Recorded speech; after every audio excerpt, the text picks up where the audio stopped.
Sí, doctor. Ya, listo. Gracias. Vamos a ver. Entonces, el día de hoy nos han encargado conversar con ustedes sobre lo que es el síndrome febril.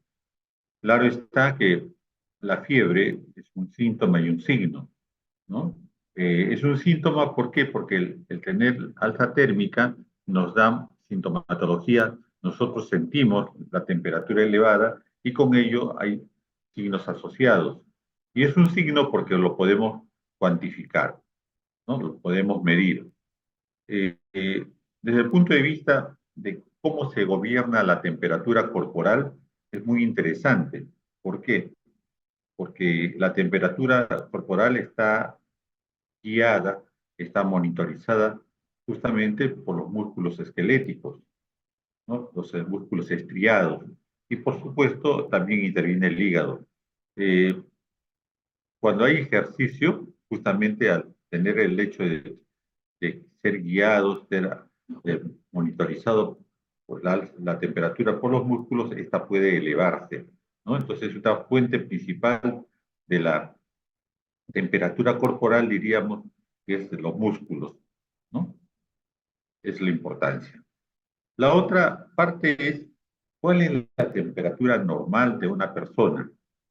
Se hicieron muchos percentiles, se tomaron la temperatura, así como los demás parámetros de funciones vitales, ¿no? Presión arterial, frecuencia cardíaca, a centenares y miles de personas en los Estados Unidos, y se llegó a la conclusión de que había que tomar bajo un parámetro establecido, o sea, en una forma basal, temperatura basal, frecuencia arterial basal, frecuencia cardíaca basal, frecuencia respiratoria basal. Esto significaba que había que tomar justamente después de un reposo prolongado de por lo menos 4 horas.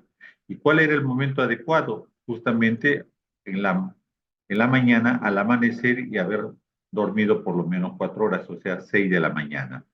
Entonces, cuando hablamos nosotros de temperatura basal, como de las otras funciones, estamos hablando, ¿no? El hecho de haber tomado la temperatura antes de iniciar ejercicio físico, antes de consumir energía.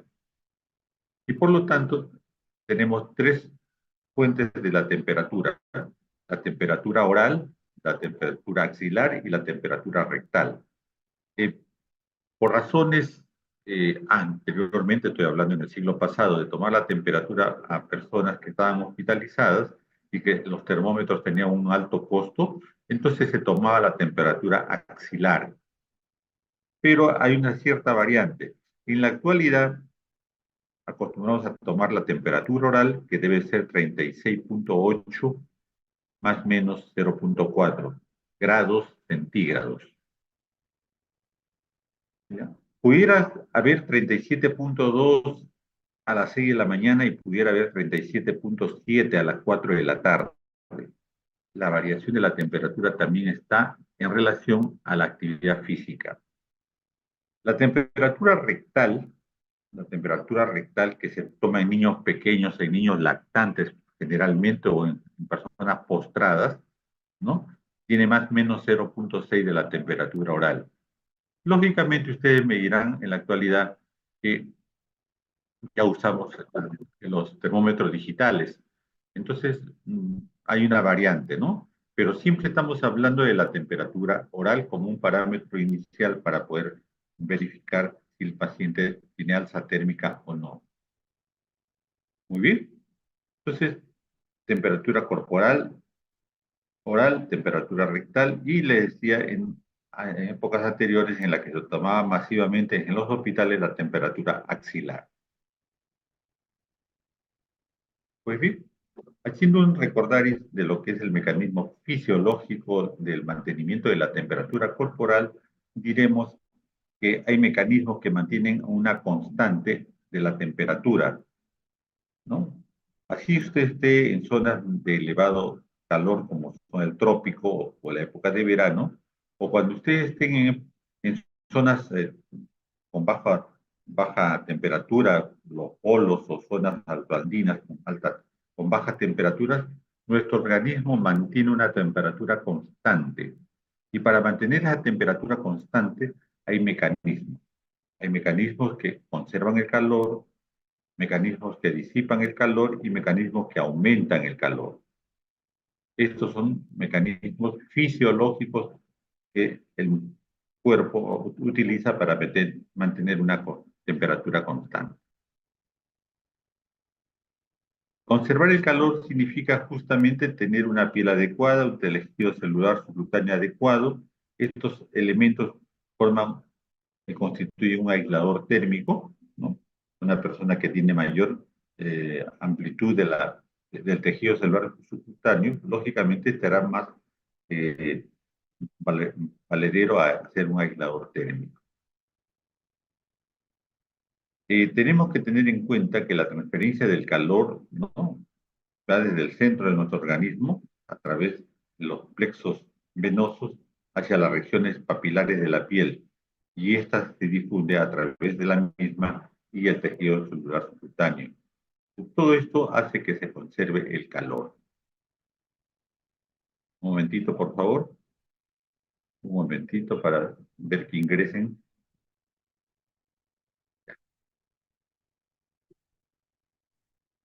Pues bien, entonces, mecanismos que conservan el calor. Pero también existen mecanismos que disipan el calor, mecanismos en la cual ustedes tienen una temperatura atmosférica elevada, entonces usted necesita disipar el calor para seguir manteniendo una temperatura adecuada. Y para esto hay mecanismos de la sudación, que está relacionada con las glándulas sudorípadas, ¿ya?, con las glándulas sudorípadas, porción endocrina, ¿no?, y fibras nerviosas del simpático, que están las fibras colinérgicas. Entonces, producen una sudación en la persona, disipa calor. También disipa calor aumentando la frecuencia respiratoria. Han visto que en la época de calor la persona respira con mayor frecuencia, se produce una taquimia. Y la protuberancia, que es el regulador transitorio en este momento del calor, maneja este hecho de aumentar la frecuencia respiratoria. En forma periférica, la vasodilatación, ¿no?, que hace que se inhiban los centros simpáticos, localizan el calor hacia el exterior. Por lo tanto, la vasodilatación es una forma de perder calor, ¿no?, disipar calor. Esto está gobernado por el elemento posterior del hipotálamo, ¿no?, que en forma contraria pueden producir una vasoconstricción. Todo esto da, por lo tanto, una termogénesis química que mantiene y regula desde el punto de vista de la pérdida de calor de nuestro organismo para mantener la misma. Mecanismos que disipan el calor. Después tenemos mecanismos que aumentan el calor, ¿no? Estamos en zonas frías, zonas altoandinas, en el polo. También tenemos que mantener nuestra temperatura corporal en una forma constante. Y para eso, entonces, existe otro mecanismo, la vasoconstricción.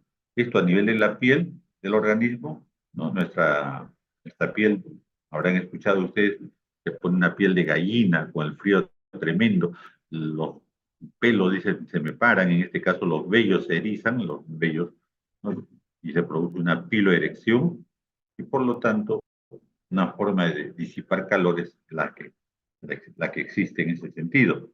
También el estremecimiento, ¿no?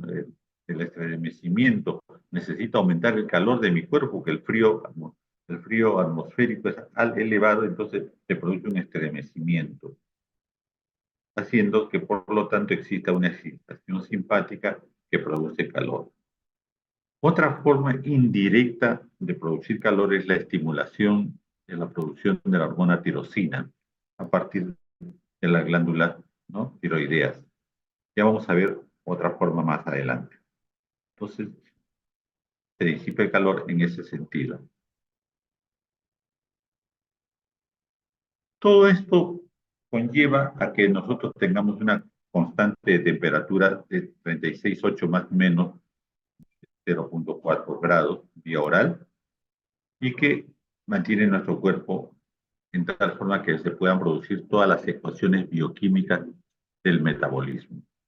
corporal.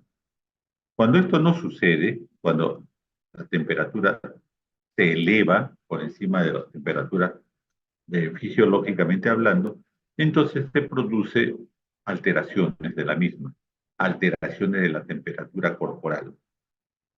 Un mecanismo por la cual la temperatura se eleva y le denominamos fiebre es el mecanismo hipotalámico de liberación del pirógeno endógeno.